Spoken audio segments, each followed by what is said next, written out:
इस वक्त मेरे साथ जुड़ रहे हैं स्पिरिचुअल गुरु श्री गौरांगा दास। गुरु जी बहुत बहुत शुक्रिया फ़र्स्ट ऑफ़ ऑल आप हमारे साथ जुड़ने के लिए। मेरा पहला सवाल आपसे यही होगा कि चाहे वो हमारी पर्सनल लाइफ हो, चाहे वो हमारी प्रोफेशनल लाइफ हो, हम on a daily basis stress से डील करते हैं, एंग्जाइटी से डील करते हैं। तो कौन सा वो एक सबसे अच्छा सॉल्यूशन है जिसके तहत हम इन सब चीज़ों से डील कर सकते हैं? देखिए, तनाव का सबसे मूल कारण है कि अपेक्षाओं और वास्तविकता में अंतर होता है। तो जब हम ये सोचते हैं कि भाई हम अपने नियम या योजना के अनुसार ही फल पाएंगे, तो फिर हमेशा तनाव बना रहता है। तो इसलिए गीता में ये कहा गया है कि भाई चाहे कितनी भी महत्वाकांक्षा हो, रखिए, उसमें कोई प्रॉब्लम नहीं है। लेकिन जब वास्तविकता आपकी अपेक्षाओं के अनुसार न हो, तो मन के अंदर एक लचीलापन होना चाहिए, फ्लेक्सिबिलिटी होनी चाहिए कि भाई हम उसका सामना करके एक नया लक्ष्य फिर निर्धारित कर सकें। वो कब होता है और मन को इस तरह लचीला कैसे बनाया जा सकता है? देखिए, हताश व्यक्ति तब होता है जब उसको लगता है कि मैं हार गया, और तभी वो विजय होता है तो वो क्रेडिट लेता है, बोलता मैं जीत गया। तो गीता कहती है कि भाई 5 ही तत्व है ब्रह्मांड में। एक है प्रकृति, जो चारों तरफ हम देख रहे हैं, शरीर भी उसका बना हुआ है। काल, जिसके अंतर्गत हम काम कर रहे हैं, और कर्म, जो हम कर रहे हैं।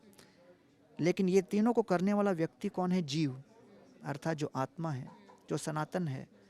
और कभी कभी केवल शमशान भूमि में उसको आजकल याद किया जाता है। लेकिन ये जीव के ऊपर नियंत्रण करने वाले एक ईश्वर भी हैं। तो चाहे कोई भी धर्म हो, कोई हिंदू हो, क्रिश्चियन हो, मुस्लिम हो, जूश हो, सिख हो, बौद्ध हो, जैन हो, ईश्वर को तो सब मान रहे हैं। अब वो ईश्वर के डिटेल्स में फिर मतभेद हो जाता है, लेकिन जो भी हो, ईश्वर सुप्रीम कंट्रोलर। तो सारे ट्रेडिशंस में जितने हमारे धर्म पंथ हैं, उन सभी में कहा गया है कि भाई सुबह सुबह उठने के पश्चात आप प्रार्थना कीजिए उस ईश्वर से। और कई बार अर्वाचीन समाज में जो युवा पीढ़ी है, उनको लगता है ये क्या है, बेकी बेकी बातें कर रहे हैं, साइंटिफिक नहीं है, वैज्ञानिक नहीं है। लेकिन वास्तव में इसके पीछे बहुत बड़ा विज्ञान है। क्योंकि 3 ही तत्व हमारे जीवन में नहीं बदलते, और बाकी सब कुछ परिवर्तनशील है, चलायमान है। प्रकृति बदलता है, काल बदलता है, कर्म बदलता है। आत्मा नहीं बदलती, परमात्मा नहीं बदलते। और आत्मा और परमात्मा के बीच जो सनातन सेवा का संबंध है, वो ही नहीं बदलता। तो इसलिए हम अगर अपने जीवन में अपना दिन शुरू कर दें केवल अपने जॉब के या बिजनेस के धर्म से, हमारे शिक्षा के धर्म से, हमारे पारिवारिक संबंधों के धर्म से, और इन सभी धर्मों पे ही ध्यान दें, तो हम लोग आत्मा और परमात्मा के बीच जो सनातन सेवा का धर्म है उसको भूल जाते हैं। तो इसलिए सनातन धर्म अर्थात आत्मा और परमात्मा के बीच सनातन सेवा का संबंध। इसलिए प्रातःकालीन उठकर सर्वप्रथम कुछ क्वालिटी समय अगर हम प्रार्थना में बिताएं। वो प्रार्थना का अर्थ क्या है कि हम इस बात का विश्लेषण करते हुए आत्मविश्वास के साथ दावा कर रहे हैं कि मेरे जीवन में ये 3 तत्व नहीं बदलेंगे। आत्मा नहीं बदलेगी, परमात्मा नहीं बदलेंगे, और हमारे बीच सेवा का संबंध नहीं बदलेगा। तो एक आपका दिन स्थिरता के साथ आरंभ होता है। और उस स्थिरता और आत्मविश्वास के साथ आप 9 बजे के बाद जब अपने बिजनेस में, जॉब में, बाकी जो भी आपके उत्तरदायित्व में उसमें उतरते हो, जिसमें 100% अगले 12-14 घंटा निरंतर परिवर्तनशील परिस्थितियां आएंगी। और ये परिवर्तनशील परिस्थितियां ही व्यक्ति को भ्रमित करती हैं, उनके अंदर भय पैदा करती हैं। और फिर जब 12-14 घंटा ये सब चुनौतियां और उतार चढ़ाव देखने के बाद फिर निद्रा के पहले, सोने के पहले, फिर दिन को प्रार्थना के साथ ही अंत करें कि मैं आत्मा नहीं बदलता, परमात्मा नहीं बदलते, हमारे बीच सेवा का संबंध नहीं बदलता। तो फिर बाकी दिन में जो कोई भी उतार चढ़ाव हो, वो सब उन्हीं को समर्पित, और फिर निश्चिंत होकर सो जाएं।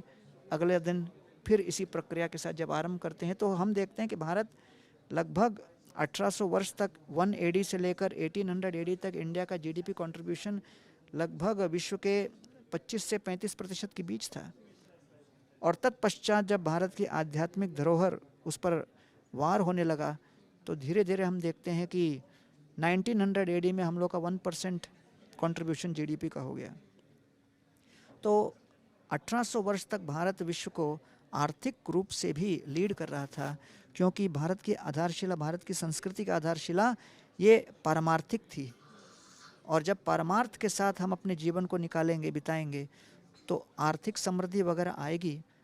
और लेकिन आर्थिक समृद्धि चली भी जाए तो हमारे पास वो टूल्स हैं, वो यंत्र हैं जिससे हम अपने आप को वश में ला सकते हैं। और इसलिए आज कोविड काल में भी, जब कोविड आरंभ हुआ तो सबसे 2 लोकप्रिय जो सीरियल चले टेलीविज़न पर वो थे रामायण और महाभारत, क्योंकि इसमें साक्षात रामचंद्र भगवान और साक्षात कृष्ण भगवान और पांडव और अयोध्यावासी इत्यादि के बीच जो संपत्ति और विपत्ति के बीच अपने आप को स्थिर रखने की क्षमता जो दिखाई गई, वो लोगों के मन को और भावनाओं को स्पर्श कर जाती है, क्योंकि हम सभी के दैनिक जीवन में इस तरह के उतार चढ़ाव होते ही हैं।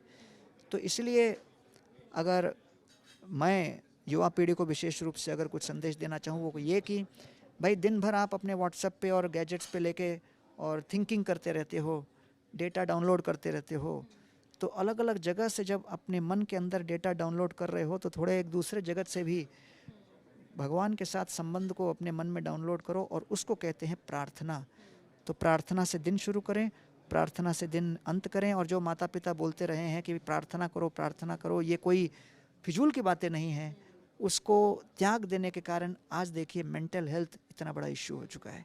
तो ये मेरा विचार है कि भाई भगवद गीता के आधार पर जीवन शैली अगर फिर अपनाएं तो सारे धर्म पंथ, चाहे क्रिश्चियन हो, इस्लाम हो, बौद्ध हो, जो भी हो, सभी पंथों में कोई ना कोई प्रार्थना की विधि बताई गई है। तो जितना हम उसका अवलंबन करेंगे उतना हमारा जीवन सार्थक रहेगा। वंडरफुल एडवाइस, बहुत बहुत शुक्रिया गुरुजी।